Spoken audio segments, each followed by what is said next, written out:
రాష్ట్రంలో జాతీయ రహదారులు, రోడ్లు అభివృద్ధి మరమ్మతులకు నిధులు కేటాయించాలని రాష్ట్ర రవాణా శాఖ మంత్రి పినిపే విశ్వరూప్, కేంద్ర రోడ్డు రవాణా శాఖ, జాతీయ రహదారుల శాఖ మంత్రి నితిన్ గడ్కరీని కోరారు. రాష్ట్ర రవాణా శాఖ మంత్రి పినిపే విశ్వరూప్ ఢిల్లీలోని కేంద్ర రోడ్డు రవాణా మరియు జాతీయ రహదారుల శాఖ మంత్రిని మర్యాదపూర్వకంగా కలిసి రాష్ట్రంలో జాతీయ రహదారుల రోడ్ల స్థితిగతులపై ఇరువురు చర్చించారు. ఈ సందర్భంగా రాష్ట్ర రవాణా శాఖ మంత్రి విశ్వరూప్ కోనసీమ ప్రాంత అభివృద్ధిలో భాగంగా పలు రోడ్లకు నిధులు కేటాయించాలని కోరారు.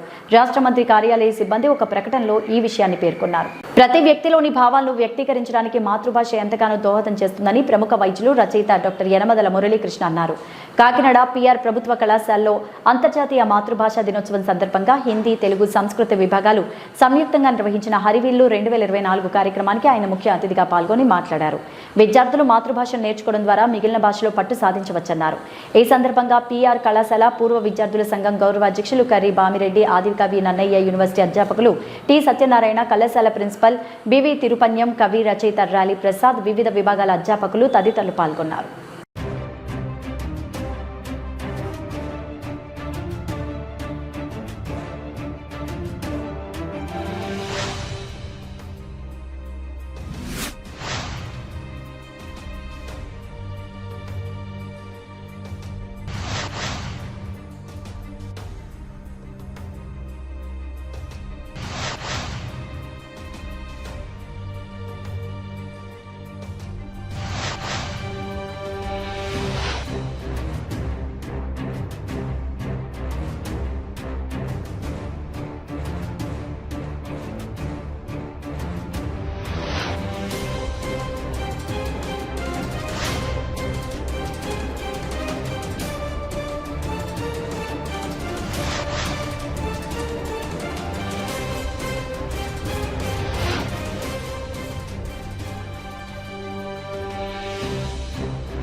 తూర్పుగోదావరి జిల్లా బిక్కవోలు మండలం కానేడులో ఉన్నటువంటి బ్లూ క్రాఫ్ట్ ఉద్యోగులు తమకు న్యాయం చేయాలంటూ బిక్కవోలు ఎంఆర్ఓ కార్యాలయం ముందు ధర్నా చేశారు.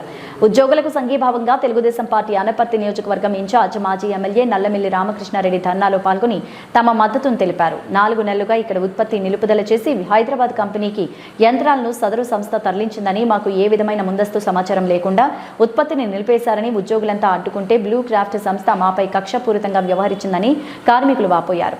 అనంతరం రామకృష్ణారెడ్డి మాట్లాడుతూ 10 రోజుల క్రితం ఈ సమస్య నా దృష్టికి వచ్చిందని, వెంటనే బ్లూ క్రాఫ్ట్ ఉద్యోగులకు తాను అండగా ఉంటానని, దీనిపై ప్రభుత్వం తక్షణమే జోక్యం చేసుకోవాలంటూ డిమాండ్ చేశారు. ఇది ప్రభుత్వం ఉద్దేశపూర్వకంగా ఈ విషయాన్ని ఇబ్బందుల పాలు చేయడం జరుగుతూ ఉంది. ముఖ్యంగా ప్రభుత్వం జోక్యం చేసుకోవాలి.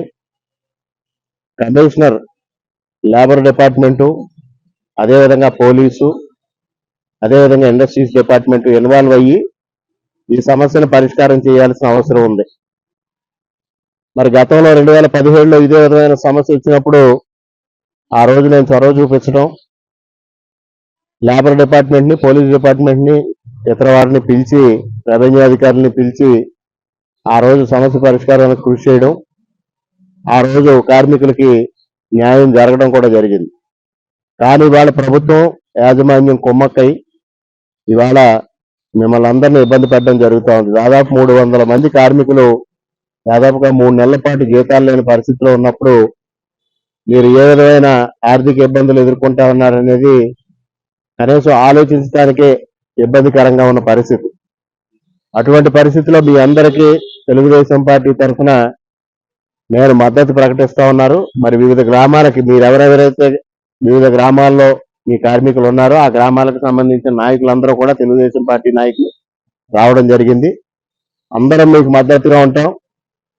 మీ హక్కులు సాధించుకోవడం కోసం ఈ అక్రమ లేఆఫ్ తొలగించే వరకు మీతో కలిసి పోరాడతా. అదేవిధంగా మీ హక్కులు సాధించుకోవడం కోసం మీ ఆర్థిక ఇబ్బందులు తొలగడం కోసం ఏ విధమైన సహకారం నా నుంచి ఇవ్వాలన్నా దాన్ని తప్పనిసరిగా ఇవ్వడానికి నేను సదా సిద్ధంగా ఉంటాను అనేది కూడా ఈ సందర్భంగా మీకు తెలియజేస్తా ఉన్నా. 2017లో సమస్య వచ్చిన రోజుకి ఈ రోజుకి పరిస్థితులు వ్యత్యాసం ఉంది. ఆ రోజు నేను అధికార పార్టీలో ఎమ్మెల్యేగా ఉండడం, ప్రభుత్వం తెలుగుదేశం ప్రభుత్వం ఉంది కాబట్టి ఆ విధంగా సాల్వ్ చేయడానికి నాకు అవకాశం దొరికింది. మరి ఈ రోజు ప్రతిపక్షంలో ఉన్నాం కాబట్టి ప్రతిపక్షంలో ఏ విధంగా పోరాడి మీ హక్కులు సాధించాలనే దానిపైన నేను తప్పనిసరిగా నా వంతు కృషి చేస్తాను.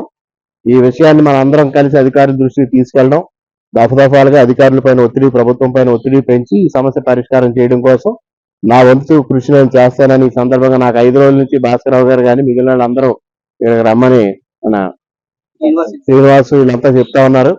కానీ కార్యక్రమాలు ఎక్కువగా ఉండడం, ఒత్తిడి ఎక్కువగా ఉండడం వల్ల రాలేకపోయి వాళ్ళు వచ్చా.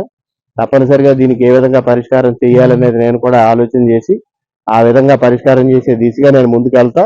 నాకు కూడా మీరందరూ పిలిచినప్పుడు సహాయ సహకారాలు అందించి మనం ఒకవేళ కలెక్టర్ దగ్గరికి వెళ్ళినా, కమిషనర్ దగ్గరికి వెళ్ళినా, ఎవరి దగ్గరికి వెళ్ళినా మీరు కూడా మీ రిప్రజెంటేటివ్స్ నాతో పాటు ఎక్కువ సంఖ్యలో వస్తే ఒత్తిడి పెరగడానికి అవకాశం ఉంటుంది. ఆ దిశగా మీరు కూడా కృషి చేయండి. మీకు అన్ని విధాలుగా సహకారం చేయడానికి నేను కృషి చేస్తానని మీ అందరికీ హామీ ఇస్తూ తెలుగుదేశం పార్టీ తరఫున మీకు సంపూర్ణమైన సహకారం మేము అందిస్తాం. ఎటువంటి అనుమానం లేదని మీకు తెలియజేస్తా ఉన్నా.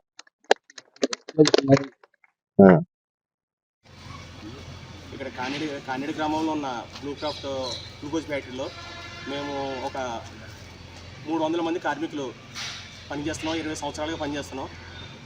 గత 4 నెలల క్రితం మేనేజ్మెంట్ ఇక్కడ ఉడిచోరుకు తేవడం ఆపివేసి ఇక్కడ ఉన్న యంత్రాలను హైదరాబాద్లో ఉన్న ఫ్యాక్టరీకి తరలించడానికి చూసింది. మేము కొన్ని స్పేర్ పార్ట్లు పట్టుకెళ్ళాక ఊరుకున్నాం. తర్వాత యంత్రాలు తరలిస్తుంటే మళ్ళీ మేము పనిచేసే యంత్రాలు కూడా తరలిస్తుంటే అడ్డుకున్న నేపథ్యంతో కక్ష సాధింపుతో నవంబర్ 27వ తారీఖున లేఅప్ ప్రకటించినట్టు నోటీస్ అంటించింది. ఏ విధమైన ముందస్తు ఒక నెల ముందు కానీ ఏ విధమైన ముందస్తు నోటీస్ కానీ మా కార్మికులు కానీ కార్మిక నాయకులు కానీ ఎవరికి తెలియజేయలేదు. మేనేజ్మెంట్ తెలియజేయకుండా 27వ తారీఖుని ప్రకటించి ప్రతి గ్రామంలోని గడప గడపకు సందర్శించాల్సిన రంపచోడవరం ఎమ్మెల్యే ఎన్ ధనలక్ష్మి 1-2 గ్రామాలకు మాత్రమే పరిమితమైపోతున్నారని పలు గ్రామాల్లో ప్రజలు ఆవేదన చెందుతున్నారు.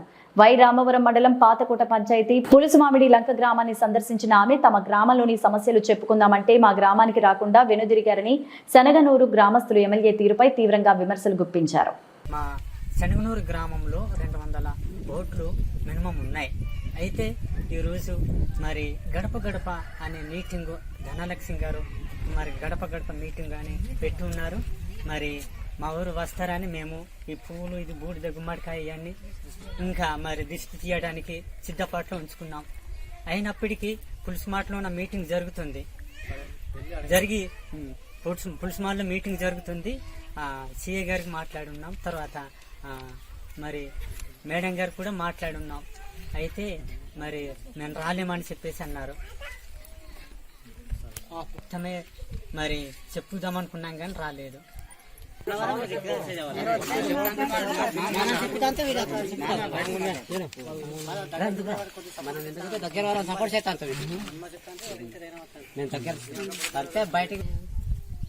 ధనలక్ష్మి గారు వస్తున్నారని మేము ఎదురు చూసామండి. చాలా మందిని 250 దగ్గర ఓట్లు ఉన్నాయండి. మేమందరం ఇక్కడ దిష్టి తీయడానికి బూడిద గుమ్మడి పువ్వులు పట్టుకొని చాలా సేపట్లో వెయిటింగ్ చేస్తున్నాము. మా ఊరి సమస్యల గురించి చెప్పుకుందామని. అలాగే రోడ్డు బాగులేక, తాగునీరు బాగులేక, కుళాయి లేక, బోరింగ్ లేక, అలాగే స్కూల్ బిల్డింగులు కూడా ఆగిపోయి ఉండగా మేము ధనలక్ష్మి గారు వచ్చి కనికరిస్తారని మేము ఎదురు చూస్తున్నామండి. కానీ రాలేదండి.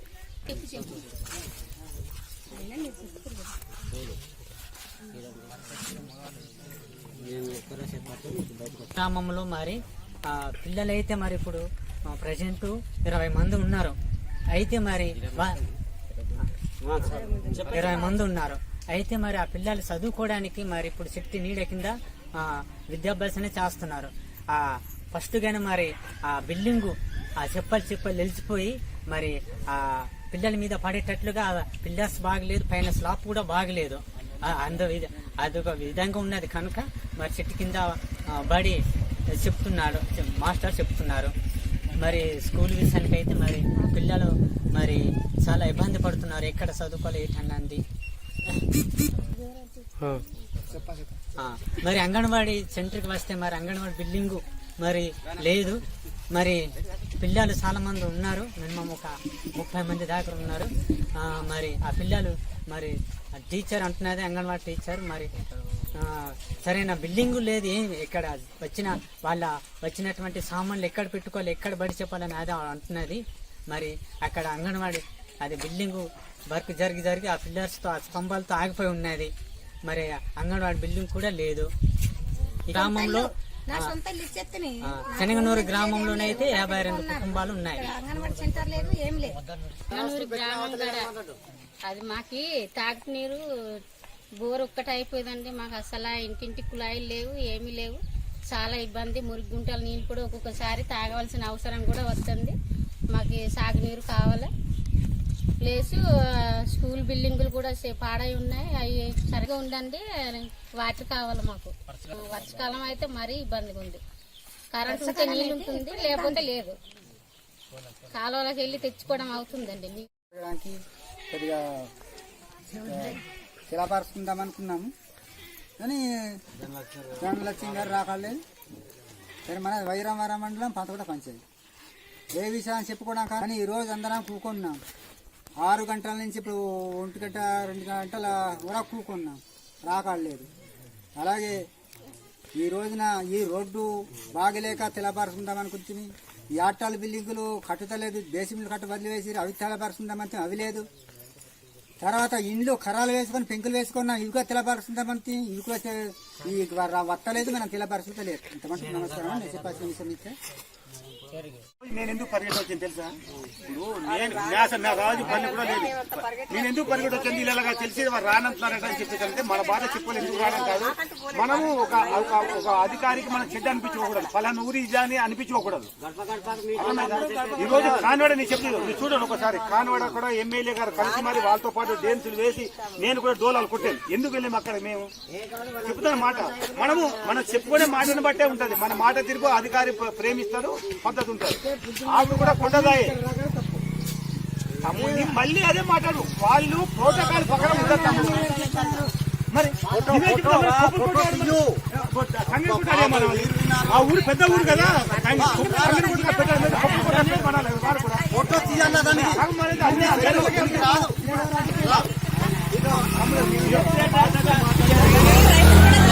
మాట్లాడు. మీరు తీసుకొని మా గ్రామాలకు రహదారి సౌకర్యం కల్పించకపోవడంతో రాబోయే సార్వత్రిక 2024 ఎన్నికలను బహిష్కరిస్తామంటూ తూరు మామిడి కడుమూరు గ్రామాల ప్రజలు రంపచోడవరం ఐటీడీఏ ప్రాజెక్టు అధికారి సూరజ్ గన్నూరేకి వినతి పత్రం సమర్పించారు. ఈ సందర్భంగా వారు మాట్లాడుతూ మా గ్రామానికి ఎన్నికల ముందు మాత్రమే అధికారులు ప్రజాప్రతినిధులు హడావిడి చేస్తున్నారు తప్ప మా గ్రామంలోని సమస్యలను తీర్చడంలో పూర్తిగా విఫలమవుతున్నారని, అధికారుల తీరుపై ప్రజాప్రతినిధుల మొండి వైఖరిపై మండిపడుతున్నారు. మా అభివృద్ధికి సహకరించిన ఎన్నికలు మాకొద్దు అంటూ ఘాటుగా వ్యాఖ్యలు చేశారు. స్వతంత్రం రాక ముందు నుండి ఆ గ్రామాల్లో మరి ఈ రోజు కూడా రోడ్లు సౌకర్యం లేక మరి వాళ్ళు అక్కడి నుండి ఏమైనా ప్రమాదవశత్తు లేకపోతే అనారోగ్యవశత్తు ఏమైనా జరిగినా సంభవించినా వాళ్ళు జోలె మోతల పరిస్థితులు వస్తున్నాయి. ఈ రోజు కూడా రోడ్డు మార్గాలు చూపించలేని పరిస్థితిలో మరి ఈ గిరిజన ప్రాంతంలో ఉంది.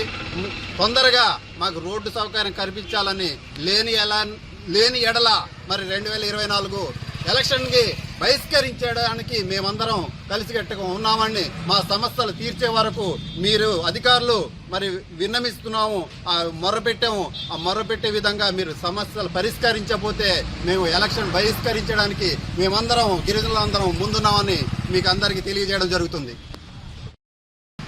మారేడుమిల్లి మండలం కుందడి పంచాయతీ, తూరుమాడి, కడుమూరు మూల ప్రాంతాల గ్రామాలకు ఇప్పటికి ఇంకా రహదారి లేకపోవడం కారణంగా మాకు ఎలక్షన్ బహిష్కరిస్తున్నాం. ఎలక్షన్ వద్దంటూ మేము చెప్తున్నాం.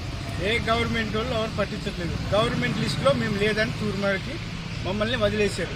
కాబట్టి మాకు తొందరగా రోడ్డు వేస్తారు కదా, ఎలక్షన్ బూత్ పంపించండి. లేకపోతే మాకు ఎలక్షన్ వద్దు. మేము మొండిగా ఎలక్షన్ పంపిస్తానని వెహికల్స్ కానీ లోనికి వస్తే చెట్లు అడ్డంగా పడగొట్టేస్తాం. వెహికల్స్ మా బాధలకు మీ బాధ పడేలా మేము అలా చేయాలనుకుంటున్నాం. వాటర్ కంప్లైంట్, ఒక రిగ్గు రావాలంటే రోడ్డు కావాలి. సెలమ నీరు తాగుతున్నాం, పశువులు తాగే నీరు తాగుతున్నాం. మాకు గవర్నమెంట్ ఎవరు పట్టించుకోకపోతే మేమేం తాగాలి అని ఆలోచిస్తున్నాం. అంటే అంబులెన్స్ మహా అయితే బర్త్డే సర్టిఫికేట్ కావాలంటే ఇమ్మీడియట్గా అక్కడ గవర్నమెంట్లో డెలివరీ అవ్వాలంటే అంబులెన్స్ రాకుండా ఎలా డెలివరీ అవుతారు? బర్త్డే సర్టిఫికేట్ ఎలా వస్తుంది? అందుకే మాకు తూర్మాడి గ్రామానికి రోడ్డు కావాలి. రోడ్డు ఇస్తేనే కదా మా ఊర్లో ఎలక్షన్ బూత్ పంపించేయండి. లేదంటే మా ఊర్లో ఏ వెహికల్ వచ్చినా మీకు రావడానికి మళ్ళీ రోడ్డు ఇవ్వము, చెట్లు పడడంగా పడబెట్టేస్తాం. ఎందుకని మా బాధ. దేశంలో ఎక్కడా లేని విధంగా రాష్ట్రంలో సీఎం జగన్మోహన్ రెడ్డి వాలంటీర్ సచివాలయ వ్యవస్థను ప్రవేశపెట్టి దేశానికే ఆదర్శంగా నిలిచారని రాష్ట్ర హోంమంత్రి, విపత్తుల నిర్వహణ శాఖ మంత్రి డాక్టర్ తానేటి వనిత అన్నారు. తూర్పుగోదావరి జిల్లా గోపాలపురం మండలం అగ్రికల్చర్ మార్కెట్ యార్డులో నిర్వహించిన ఉత్తమ గ్రామ వార్డు సచివాలయ వాలంటీర్లకు సేవామిత్ర, సేవారత్న, సేవా వజ్ర అవార్డులు ప్రదానం కార్యక్రమానికి ముఖ్య అతిథిగా విచ్చేసి అవార్డు ప్రదానం చేశారు. ఈ కార్యక్రమంలో మండలంలో మొత్తం 262 మంది వాలంటీర్లకు అవార్డు ప్రదానం చేశారు. కరగబాడు సచివాలయానికి చెందిన బాలిన స్వామికి సేవా వజ్ర అందచేయగా, అలాగే సేవారత్న పొందిన వాదాల కుంటకు చెందిన విభిన్న ప్రతిభావంతుడు వాలంటీర్ పెద్దిరాజు స్టేజీ కింద ఉండగా వారి వద్దకు వెళ్లి ఆయన్ను హోంమంత్రి తానేటి వనిత సన్మానించారు. ఈ సందర్భంగా ఆమె మాట్లాడుతూ అవినీతి, వివక్ష తావు లేకుండా సేవలు అందిస్తున్న వాలంటీర్ల సేవలను గుర్తించి వారికి ప్రోత్సాహకంగా అవార్డులు అందించడం జరుగుతోందన్నారు.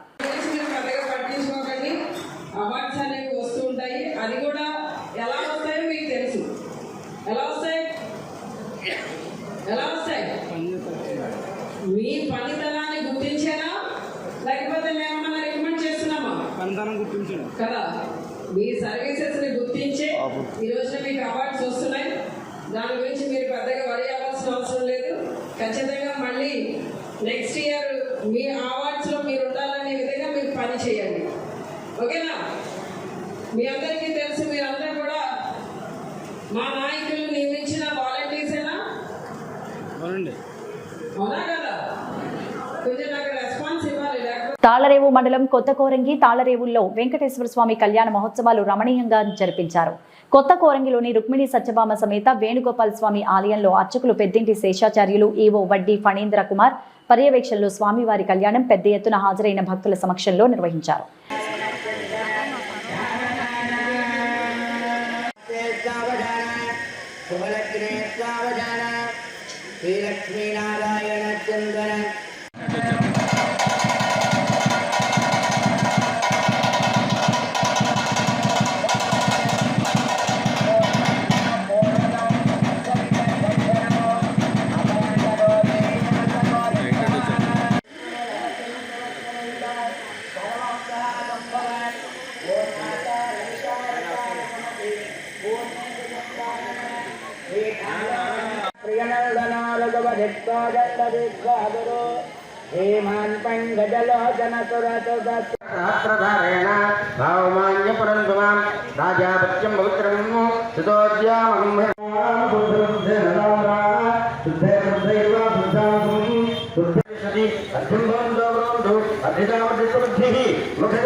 చెప్పండి. మహీయం సహ కుటుంబాయ శుద్ధి వృద్ధి ఆభ్యుదయ కర్మణే మహాజన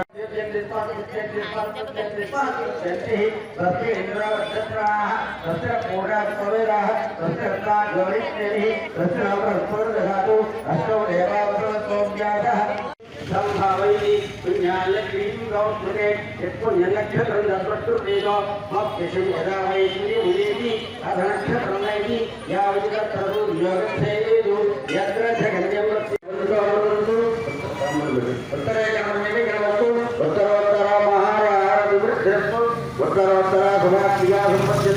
అగ్నిపురోగా విశ్వదేవాయ ప్రీతాన్ భగవాన్ వాణి మహాకాయ ప్రీతాన్ భగవాన్ పర్జన్య సత్య. టీడీపీ నేతలు వాస్తవాలను మరచి వ్యక్తిగత విమర్శలు చేస్తున్నారంటూ రాయవరం మండలంలోని చెల్లూరు గ్రామానికి చెందిన వైసీపీ నేతలు మండిపడ్డారు. కోనసీమ జిల్లా రాయవరం మండలం చెల్లూరు గ్రామంలో ఏర్పాటు చేసిన మీడియా సమావేశంలో వైసీపీ గ్రామ శాఖ అధ్యక్షులు చోడే వెంకటరమణ, గ్రామ సర్పంచ్ భర్త Paliki Govind, SC ST managing committee member Boddapati Suresh Kumar, AMC మాజీ చైర్మన్ పాలికి శ్రీను తదితరులు మాట్లాడారు. ఎవరి హయాంలో చెల్లూరు గ్రామంలో ఎంత అభివృద్ధి చెందిందో ప్రజలకు తెలుసన్నారు. గ్రామంలో టీడీపీ ప్రభుత్వ హయాంలో అభివృద్ధి ఫ్లెక్సీలు ఏర్పాటు చేసి వైసీపీ పాలనలో అభివృద్ధి ఫ్లెక్సీ పెట్టండి అంటూ టీడీపీ నేతలు సవాల్ విసిరారన్నారు. మేము అభివృద్ధి ఫ్లెక్సీలు ఇవ్వాల్సి వస్తే ఒకటి సరిపోదు, 5 ఫ్లెక్సీలు పెట్టాల్సి ఉంటుందంటూ ఎద్దేవా చేశారు. అయితే మేము అధికారంలోకి వచ్చి 4 సంవత్సరాల 9 నెలల్లో అనేక అభివృద్ధి సంక్షేమ పథకాలు చేయడం జరిగింది. అది చెల్లూరు గ్రామ ప్రజలకు తెలుసు. మరి ఓన్లీ అభివృద్ధి పనులకి వచ్చి సుమారు 5,71,00,000 అంటే చెల్లూరు గ్రామంలో సిసి రోడ్లు, డ్రైన్లు, కలవట్లు అనేక విధాలుగా చేసినవి సుమారు 5,71,00,000తో అభివృద్ధి పనులు చేయడం జరిగింది. అలాగే మరి చెల్లూరు గ్రామంలో ఎప్పటి నుండో అనేక పేద ప్రజలు ఒకే ఇంట్లో 4-5 కుటుంబాలు నివాసం ఉండడం జరుగుతుంది. మరి మన జగన్మోహన్ రెడ్డి గారి ప్రభుత్వం వచ్చిన తర్వాత సంవత్సరం లోపులోనే సుమారు చెందుల తోటలో 26,70 సెంట్లు ల్యాండ్ రైతుల దగ్గర కొని, ఇక్కడ ల్యాండ్ సీలింగ్లు కానీ ఇన్వెస్ట్మెంట్ భూములు కాదు, ల్యాండ్ కొని రైతుల దగ్గర కొని పంట భూములు కొని సుమారు 1000 మంది కుటుంబాల వారికి ఇక్కడ ఇళ్ల స్థలాలు పట్టాలు ఇవ్వడం జరిగింది. సుమారుగా దాని నిమిత్తం 16,19,00,000 అక్కడ ఖర్చు పెట్టడం జరిగింది. అదే కాకుండా సంక్షేమ పథకాలు వచ్చి సుమారు 80,07,00,000 రూపాయలు ఒక చెల్లూరు గ్రామంలోని సంక్షేమ పథకాల రూపంలో చెల్లూరు గ్రామ ప్రజలు అడిగిన అందరికీ కూడా ఇవ్వడం జరిగింది. మరి రాజకుమార్ గారు మేము ఒకటే చెప్తున్నాం, మీ పదవీ కాలంలో ఈ 5 సంవత్సరాల్లో సుమారు 22,52,00,000 అభివృద్ధి అయితేనో మీరు చేసిన అభివృద్ధి, అవి కూడా సీసీ రోడ్లు వేసిన తర్వాత డ్రైన్ వేయలేదు, డ్రైన్ వేసిన సీసీ రోడ్లు వేయలేదు, ఏదో అరకొరగా చేశారు పనులు. కానీ దాన్నే మీరు 22,72,00,000 చేసామని చెప్పి చెప్పుకుంటున్నారు. కానీ మేమైతే మీరు 1 లక్ష పెట్టారు మీ అభివృద్ధి పనులతో. మేము మా అభివృద్ధి సంక్షేమ పథకం పెట్టాలని చెప్పాలి, ఫ్లెక్స్లు పెట్టాలంటే సుమారు 10-15 లక్షలు. మరి 16వ తారీఖు చెల్లూరు గ్రామంలో సచివాలయ ప్రారంభోత్సవ కార్యక్రమంలో జరిగినటువంటి మీటింగ్లో నేను జోగేశ్వరరావు గారిని విమర్శించానని చెప్పి కొంతమంది తెలుగుదేశం నాయకులు మీడియా సమావేశం ఏర్పాటు చేసి చెప్తున్నారు. నేను జోగేశ్వరరావు గారిని విమర్శించే స్థాయి లేదు నాకని చెప్పడం జరిగింది. అయ్యా, మీకు తెలియని విషయం ఏంటంటే రాజకీయాల్లో ఒక నాయకుని ప్రశ్నించడానికి స్థాయి అవసరం లేదు, ఒక ఓటర్ అయి ఉంటే చాలు అన్న విషయాన్ని మీకు తెలియదేమో. అలాగే తెలుగుదేశం గ్రామ శాఖ అధ్యక్షులు చుండ్రు వీరరాజ్ చౌదరి గారు మాట్లాడుతూ ఆయన చెప్తున్నారు, నా స్థాయి గురించి మాట్లాడుతూ, గతంలో ఒక సామాజిక వర్గం నన్ను ఏదో చేశారని 2004 సంవత్సరంలో మీ సామాజిక వర్గం మొత్తాన్ని అన్ని సామాజిక వర్గాలు ఏకమై గజ్జి కుక్కలను కొట్టినట్టు తవిరి దొడ్డు సందుల్లో కొడితే పేడ కొట్టలంట, చేలు గట్లంట పరుగులు పెట్టి ఊరి చివరి దాక్కోవాల్సిన పరిస్థితి వచ్చింది మీకు. ఆ విషయాన్ని గుర్తు చేసుకోండి చుండ్రు వీరరాజ్ చౌదరి గారు ఒక్కసారి. అలాగే డాక్టర్ సమరం గారు అపాయింట్మెంట్ తీసుకుంటా అంటున్నారు, ఖచ్చితంగా తీసుకోవాలండి రాజు గారు. నాకు పెళ్ళయ్యి 10 సంవత్సరాలు అయింది, 2 మగపిల్లలు ఉన్నారు. నేను ఇంటికి వెళ్తే డాడీ అని నన్ను ముద్దుగా పిలుస్తారు. నాకంటే వయసులో పెద్దవారు, నాకంటే ముందు పెళ్ళయింది. మరి మీకు ఎంతమంది పిల్లలు ఉన్నారో చెప్పి డాక్టర్ సమరం గారు అపాయింట్మెంట్ తీసుకుంటే జనాలకు తెలుస్తుంది ఎవరు సమరం గారి దగ్గరికి వెళ్ళి చూపించుకోవాల్సిన పరిస్థితి ఉందో. అంతేగాని నోటికి ఇష్టం వచ్చినట్టు మాట్లాడటం కరెక్ట్ కాదు. అలాగే లాస్ట్లో చెప్పారు నా అంతు చూస్తానని. సార్ రాజుగారు, మీరు రాజకీయంగా వచ్చినా పర్వాలేదు, వ్యక్తిగతంగా వచ్చినా పర్వాలేదు, మీరు ఎలాగంటే అలాగే చూసుకుందాం. అంతేగాని మీరేదో మీ ఎమ్మెల్యే గారి దగ్గర మార్కులు కొట్టేద్దాం అని దక్షిణ కాశీగా భాసిల్లుతున్న ద్రాక్షారామం శ్రీ మాణిక్యాంబ సమేత శ్రీ భీమేశ్వర స్వామి వారి దివ్య కళ్యాణ మహోత్సవం అంగరంగ వైభవంగా జరిగింది. కోనసీమ జిల్లాలో పంచరామ క్షేత్రాల్లో దక్షిణ కాశీగా విరాజిల్లుతున్న ద్రాక్షారామం శ్రీ మాణిక్యాంబ సమేత శ్రీ భీమేశ్వర స్వామి ఆలయ ప్రాంగణంలో అత్యంత సుందరంగా విద్యుత్ అలంకరణతో ఏర్పాటు చేసిన కళ్యాణ మండపంలో ఒకే వేదికపై శ్రీ మాణిక్యాంబ సమేత భీమేశ్వర స్వామి వార్లకు, లక్ష్మీ సమేత నారాయణ స్వామి వారికి, శ్రీ చండికా సమేత సూర్యేశ్వర స్వామి వారికి వేణుల విందుగా కళ్యాణ మహోత్సవాలు జరిగాయి.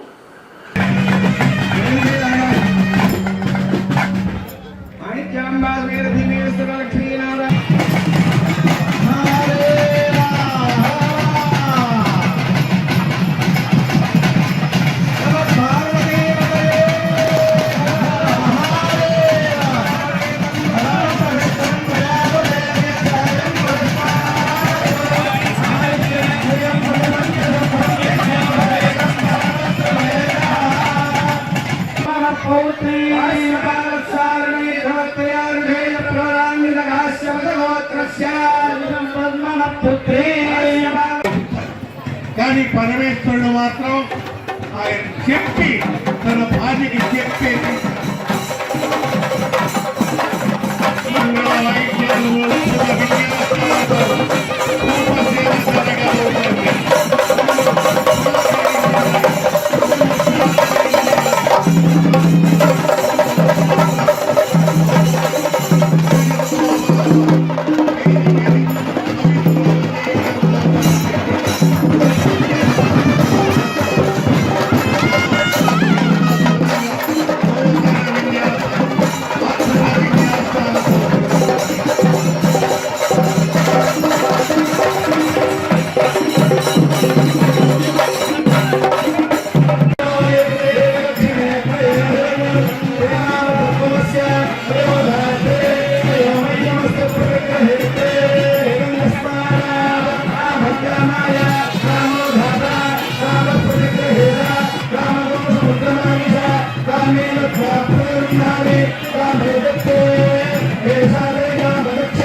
కళ్యాణ మహోత్సవం సందర్భంగా భజనలు సముద్రముదచ్యతే పూర్ణస్య పూర్ణమాదాయ పూర్ణమేవావశిష్యతే.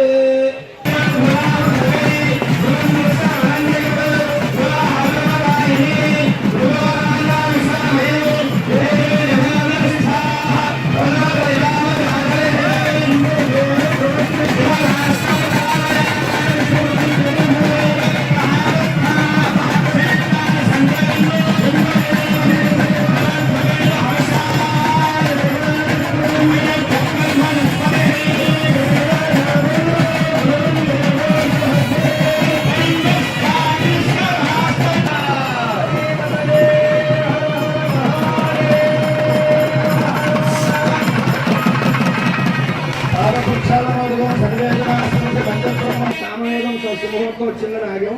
సామవేద పారాయణ పండితులు కూడా ఉన్నారు, చక్కగా చిన్న సామం చెప్పారు. నేను వేదానం సామవేదోస్తం గీతాచార్యులు గారు సామవేదం ఎంతో గొప్పగా మనకి చెప్పారు. అటువంటి